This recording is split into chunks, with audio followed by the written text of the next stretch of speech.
Hello and welcome, my name is Trenton Hoshiko and welcome back to another lighting diagram. Today we're doing something a little bit different in that this is technically a photo of a room and the room itself is the designed art piece. But I thought the lighting of the room and how the light is functioning to display the objects in this space is really cool. So I wanted to do a lighting diagram of this photo.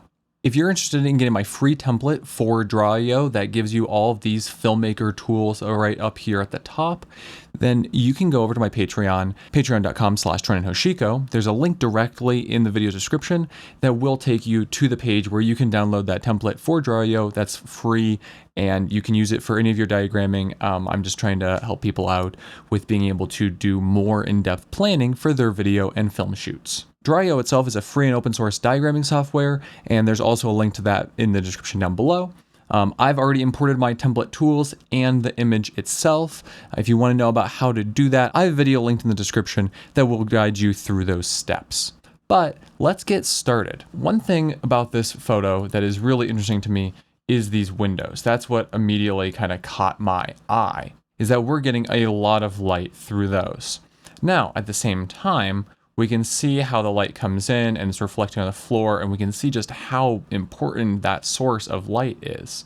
And because of that, we do get some shadows, like over here, where this is a little bit darker, but what I'm looking at is the shadow right here that is being created from the window light being blocked by this cabinet.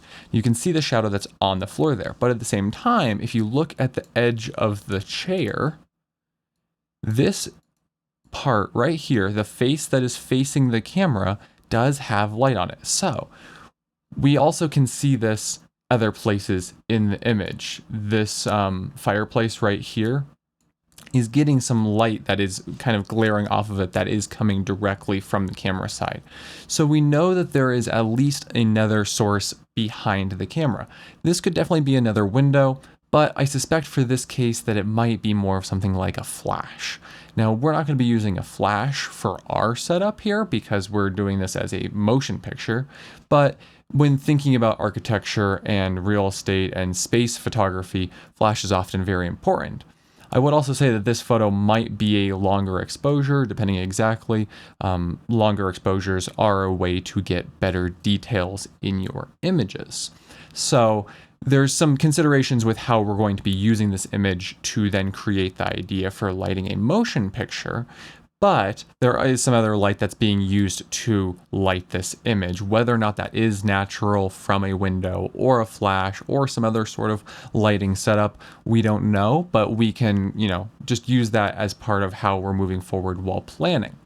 Now, the other thing that's really interesting to me, that we do have this other door over here that is pretty bright actually, and light is not only coming into the room from it, you can kind of see on the edge of the door right here, but it also is creating another brighter point in the room. And I would say that I do like how the light bounces off this cabinet's front. It is kind of glossy on the wood with some sort of varnish, and the glass itself. I like that look. It creates another bright point. So we actually have the door, maybe the door and this mirror balancing visually in the composition with this piece of furniture that is the cabinet, and then the two windows themselves. So it creates a really nice balanced composition in terms of the bright points.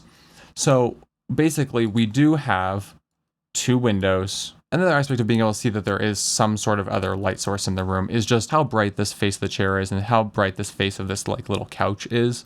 It just wouldn't be that bright if the only sources were these two windows and this door over here, unless you had a really long exposure, but I would assume that then these windows would be a lot more blown out. We're just talking about how that additional light is making sure that we're bringing enough light into the scene to be able to capture it appropriately.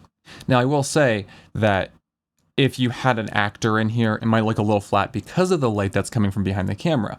So we don't want to flatten it out too much. We just want to get enough exposure so that we can see things clearly, have the details in the image, and have some dynamics in terms of how the light works across the image, especially if somebody's going to be moving through the space. And then lastly, we do have a white ceiling at the top here that will help with some of the internal reflections around the room and just brighten things up. The walls themselves, while they have the murals on them, are a relatively light color also. So we do have some light tones that will reflect some more of that light around. The floor itself might do more of reflections in terms of how shiny it is, but it's a darker wood, so we're not going to get that same kind of soft bounce look. So now let's start building this. Draw.io has built-in floor plan tools, so that way it's easy to get your layout set quickly. Okay, so with our room built now, we're gonna start talking about how the lighting can actually work. I'm gonna kind of take this two different directions. So first I'm gonna start talking about this in the context of, this is a space, maybe a historical site that you have rented to use for your project, rather than it being a set where you control much more of the details and the actual design of the space. So let's just start talking about this. We wanna make sure that we specifically have these two light sources. Now, depending on your time of day and how well you can plan, you could use just the sun coming through these windows as like a main part of your light.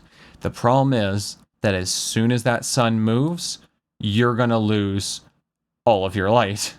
You have to be very, very careful when doing that, because it will look different between shots if you don't shoot quickly and get all the coverage you need for every individual shot or every individual scene before the sun moves. So be very, very careful when doing that. This is what it would look like if we're using the windows as these two main sources. Now, this could be the sun, but like I said, be really careful with doing that. Or we could have artificial lighting outside. But I want to make a note that in the image here, you can see the actual reflections of the windows on the floor, and then there is a darker kind of column here where it's not reflecting. That's kind of being reflected in our diagram here by not having any light here in the center. Now, in real life, this is going to bounce around a lot more in the room than what is being shown by this, but we're talking about the main sources and the main paths for the light. Now, like I said, this could be the sun.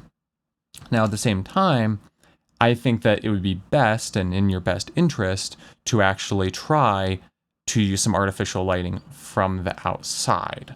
Now, that frequently looks like getting some big lights and casting them through the windows. That clearly gets a lot more expensive, because to match or overpower the sun itself, you need really big lights. You might need some way of like actually having scaffolding outside to mount them above the window and shoot them down through so that it looks very natural. You could put them to the side. There are different things that you can do, but it would look something like this, where either, you know, we're not able to show the top dimension, but basically the light's coming in from the outside, shooting through this window, top down, maybe hung just above the curtain off of some scaffolding. That is incredibly grip intensive. Definitely adds a lot more factors, especially safety factors, to your shoot. So I'm gonna not actually talk about it in terms of that, but that is a way that this kind of thing is frequently done to get these windows to look, you know, like outside and be able to see outside with them, but also be able to maintain the lighting and the design of the light from the cinematography side of things. In terms of this, is definitely like the most expensive setup if we're using some scaffolding outside to actually put that up. Now, one thing that people often do, especially if you don't need to actually see out those windows in particular, is take a big sheet of diffusion, usually something like a 12 by, and have that be the new source of light outside the window. And so that's something like that would look like this, where we just put that, and then the white of the actual diffusion material makes it look like your window is blown out, but it is then able to be controlled, and you're able to control how much light's coming through that window. Now, that's even better for if you do have the sun that's working with you. You're able to pump artificial light through, but it's diffusing all of that. And then if the sun moves, the amount of change that you get to your light isn't as significant because you're still controlling a good portion of it. You will need powerful lights to do that. You don't necessarily need something like an HMI, although that would be the most like professional Hollywood film type way to do this. But whatever you're doing, you will need it to be bright. So definitely have to have that as part of your consideration. just really for a space like this. If this was a smaller, more intimate shot that was just somebody by the window, you could do this with smaller lights just casting through the window, especially if it's aided by the power of the sun. But like I always say, these are the factors that we're choosing when planning our filmings. But this is a great way to set it up so that you don't have to worry about these windows looking blown or not. They will just look kind of blown, but have that bright light source coming through. The other way to do that also, if you want to go in a more professional direction and have a lot of control, is actually just flagging off the entirety of the space around so that your light source is the only thing that actually is bringing light into the scene. I'm not taking the time right now to like seal the shot here, but it would be you actually just eliminate all of the sunlight coming through and you just have your light being the source. That's another way to do it. Helps with the problem of the sun changing. This is a lot more grip intensive because you have to have people that set up all of the flagging and all of the duvetine to actually seal off both of these windows and then set up the lights to come through the windows as your new sources simulating the sun. Definitely the faster option is to just use this big piece of diffusion with your artificial light in combination with the sun. It does limit your control just a little bit more, but is a nice balance for if you don't have a lot of time, especially if this is a rented location or you don't have a lot of crew. So this is a good way to look at this to start out with. And we're just going to just assume that the white ceiling and these light colored walls are bouncing light around in here. So that will affect our exposure, yes. The other way to do it, if you want to be able to still see out, is you can work your angles and instead have these be kind of off angle to the window. Since this direction of light is really coming pretty straight through these windows, I think that that would change that look. So if we want that as part of the balance of our image based upon this reference, we probably wouldn't be doing these off angle ones. We would instead be doing something more like this. Now, when I get to the studio part, there is a big difference that we have the opportunity for here. Moving on, we're going to now set up our light path from this door. So the thing about this room in here in particular is that you can kind of have this two ways. You could have a light that's coming out like I've set it up right now that is just actually kind of blasting into this room as if it was from a window in that room coming straight through. I would say that actually what I've shown you right here isn't exactly what's going on in this space. You can see that along the floor, there's not any real significant change in the light. You can't see like that pathway so particularly. Mostly what you see is the source of this wall having a reflection on the floor right there. So this is one way to do it. This is a very easy way to get more light into your scene. What's probably more so happening is that this is much more of an ambience, and we actually have on the inside of this room a lamp that is pushing against this wall, and just all of that's being bounced around in this room and then coming through the doorway here into this room, because you can see how bright this wall is in terms of exposure. That would be still a pretty easy thing to set up. It will just be a little bit less direct than the method of shooting directly into the room.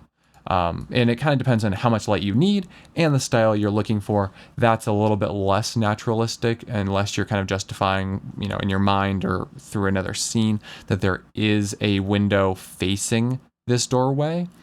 But this way keeps it very natural and very soft because that light is coming into the room all scattered from the white walls of the room off to the side. Now it's time to consider these other sources that we're not seeing. This could be a window that's on this side. Maybe this room is basically symmetrical and there's two windows like these on the other side of the room that are adding just as much light. That would be great because then you could light it basically the same way and be able to shoot in either direction. Or if you had to flip around to the other side, you could take this lighting, have this lighting set up basically on the other side also, and have it be very consistent across, and those windows motivating the light from either end. I'm not going to imagine it being exactly as that. What I'm going to do is I'm going to talk about bringing some artificial light into this scene. We're going to do this with the idea that there is a window over there, but maybe there isn't in real life. So we're going to just bring in our own. So we're going to bring in our own diffusion.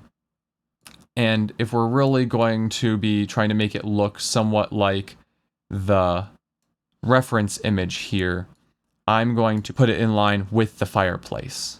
And this is a pretty significant amount of light because it is competing with the sun on that side. For the actual image here, I think that this is just the sun. I don't think that they have a setup out there. So this light actually has to be pretty powerful, but we want it to be soft. We can see how these shadows are all looking. Everything is feathered. Everything is soft. The hardest ones that we do have are coming from the windows. Everything coming from behind the camera, even though it's flattening it out a little bit, is soft. So I'm going to use a diffusion sheet here. Like I said, there are a couple different ways to do this. I'm right now putting it just in front of the fireplace and having it spread kind of left and right to the rest of the room. You could pretend that there's a window on either side of the room that face each other and have that be the reason that these lights are being motivated. But I do encourage you that no matter what you take, that we don't make this so strong from this side that we completely flatten out the image. With these really bright sources, having a little bit more shadows on the face when they're facing away from them is perfectly fine. That's very natural looking, unless you want it to look specifically unnatural or we really want to push for that exposure, then we don't want to add too much light. We want to add enough light. I think I'm going to go with this for now, is we have two diffusion setups on this side of the room pushing this way, and then just for a little bit more control over our light and the ambience of the light, a lantern that's being hung just above the camera. We probably can see a little bit of a chandelier right there. So, there could be some motivation depending on the time of day and if that would be on. There's different things, but we want to be able to have just a little bit more ambient light. And you know what? That is somewhat motivated by all of these light tones because the light will scatter around in the room. We just have to make sure that we're not flattening anything out too much. The balance of exposure versus ending up with a flat image is something that is very critical in terms of making your images look like they are well designed from a lighting standpoint. And because, once again, we're not working actually in like three-dimensional space, the camera will look like it's pointing at the lantern, but it's not. That lantern's being hung above, maybe off of a boom arm or something. So this is a way to get this type of light into a space like this. I think that this is definitely much more of an expensive setup. I would personally forgo this diffusion and lamp and this diffusion and lamp in favor of having the windows be able to be the sources. That will almost always look better and it will save you money. If you only have enough money for 2 instead of 4, these are the ones that I would go with. And you certainly don't want to make these windows all dark and then light from this side unless you're justifying it with some window, because then it will look really strange that the windows aren't that bright, but we're getting a lot of light onto the subjects. So if we wanted to have a little bit lower budget setup, you could probably get away with this by taking octaboxes and putting them there. Just to give a little bit of ambience. You could even bounce those octaboxes off the ceiling or off the wall behind. There's various ways you could do that to get more exposure, but not have it compete too much with these diffusion sheets, while also not having too much shaping where it looks strange or too artificial. So now with the more expensive version and the less expensive version talked about for it being an actual on-location shoot, let's talk about what it would be like if we were going to do this in a studio. Now, in a studio, we'd have way more control, but no sun. So I would say that we would have backdrops that were able to be used back here. And so we don't necessarily need to use this diffusion sheets because we're not having to control the sun. We're instead able to have a backdrop out here, and that backdrop is able to be looking like the outside or whatnot. Or if you still don't mind the blown look, that could just be a white backdrop to add more light back into your shot. There are, as always, various ways to make this look the way you want it to look.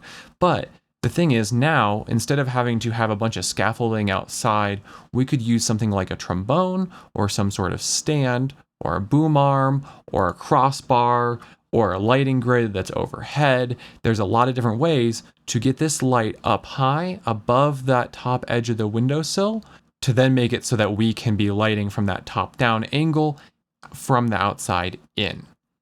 So I'm going to just pretend that we have some level of lighting grid. But like I said, you could use a crossbar, you could use trombones for clamping onto walls out there, you could use boom arms. There are various ways to make that work and have that light come in. You could technically down here do boom arms as well, but once again, that kind of requires a lot more grip intensive work and definitely provides much more of a safety concern than just having the 12 by diffusion on some stands with the light behind it. That's a lot more simple than having to actually rig a boomed arm outdoors. Here though, we're going to be using the lighting grid to hang those lights, and then we have some backdrops that are going to be creating the visage of a space outside of that window. The fun part is that you can actually then do something like have greenery even, where you can see this little bit of a tree right there. You can have that either on your backdrop, or you can actually just have greenery that's out there that helps create shape and a little bit more depth to your image.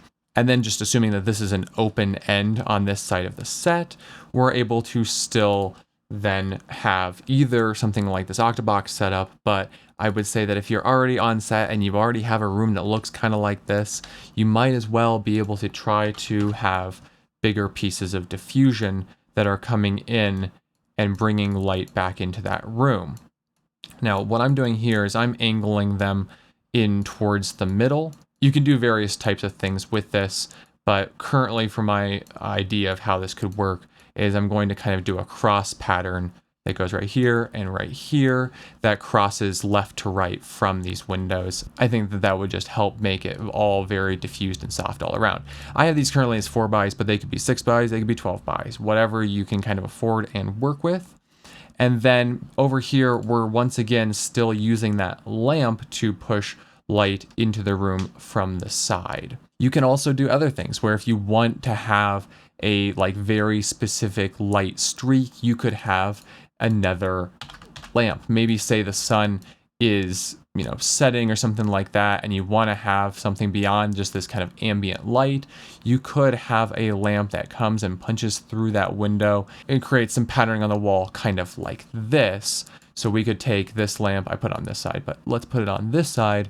And if we do that, we can cast another light path that goes through. Helps sell the fact this is not just a set, because we are actually having real sun streaks on the wall. That could be a snoot, that could easily be a Fresnel. There's lots of ways to do that. For this image, I'm going to take the Fresnel and put it there. And this was just my idea of how to get a lot of light into the center of the room to have these both angled inwards. You could do them flat on, but I think the flat on definitely flattens your image a lot more than if you did it at like an off angle, or if you did it even scooted over and having an off angle kind of like this. You would definitely get just a little bit more shape to your light and a little bit less of that effect of the light being right behind the camera. I would say that you still want to have your space light or lantern, and in theory you could actually do, if you're on a set, a couple of these all hung above to really be able to dial in the exposure you need in combination with the shaping. You could also just forego these extra 2 and use the 1 with these pieces of diffusion, but this is a really pretty reasonable way to achieve this kind of look on set. Now, maybe your set isn't as fancy as something like this. Maybe you do have something where there is a window and a door, and the characters walk in from the door and they interact in the space. So, basically half of what this is. This whole setup still works. We use the lighting grid outside to put light through this window. We have a lamp here that is creating the light that's coming from this room into the main space, and your characters walk through. They interact right here. Maybe they stand by the window, maybe they walk out this way, maybe they walk out past the camera onto this side. Who knows? Maybe they come and sit down at the desk. Whatever works. If you have a smaller space that's not a fancy room like this, the ideas for lighting from windows all remain pretty similar. So that about wraps up what we have for this image. Now we have two different ways to kind of do it, a little bit lower budget and a little bit higher budget for if it is a on location shoot. And then we have an idea of how you can manage this with an actual studio shoot.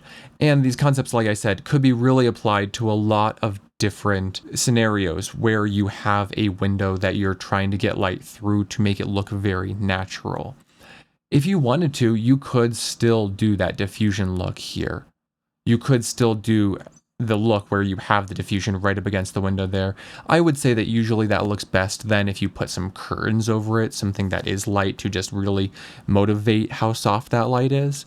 But there are so many different options here, and the principles kind of remain a core same, but how you actually apply them, like always with lighting and filmmaking, is how you make it fit your story and your budget.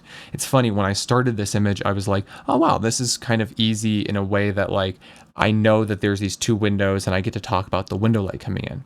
But there are just so many different ways to light pretty much anything that no matter what I talk about, there's like 3 other ways to do it. So we're really talking about concepts here and thinking through the scenarios rather than purely, this is the way to light for windows.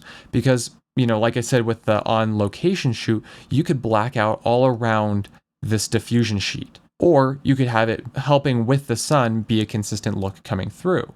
But then you have like 3 different ways to get this light boomed above the window. So these are core concepts. These are ways to think about how you're lighting rather than hard and fast rules. Hard and fast rules for me are safety things. Anything creative, that can be manipulated, that can be changed, that can be made to fit your budget, can be made to fit what exposure needs you have, the camera you're using, the space you're using, whatever. So I love talking about how we can light things and then how you can apply those same ideas to a whole variety of scenarios. If you like lighting diagram videos like this one, please give me a like down in the video description. Those really help me reach new people on YouTube and other platforms that like lighting diagrams and cinematography and micro budget filmmaking. I really appreciate all the support that you guys give me in making these videos. I think they're super fun and I really just love talking about lighting. If you want to get my free filmmaker tool template, you can go over to my Patreon, patreon.com/TrentonHoshiko. There's a direct link to the template down in the video's description. And that template is completely free. If you're interested in supporting these lighting diagrams or my overall cinematography videos that I put onto YouTube and other platforms, my Patreon is a great way to support that. Tiers start at just $2 and really help support the channel. If you're interested in getting any of the pieces of equipment that we've talked about today, I have affiliate links down in the video's description. I do actually have a GVM LED discount code of 10%. You can find that information and link down in the video description as well. I really like using their P80S heads. They're very flexible, they're very lightweight, and for their price, they're relatively powerful. Thank you so much for watching. Stay safe out there, everybody. Take care of yourselves and have a wonderful day.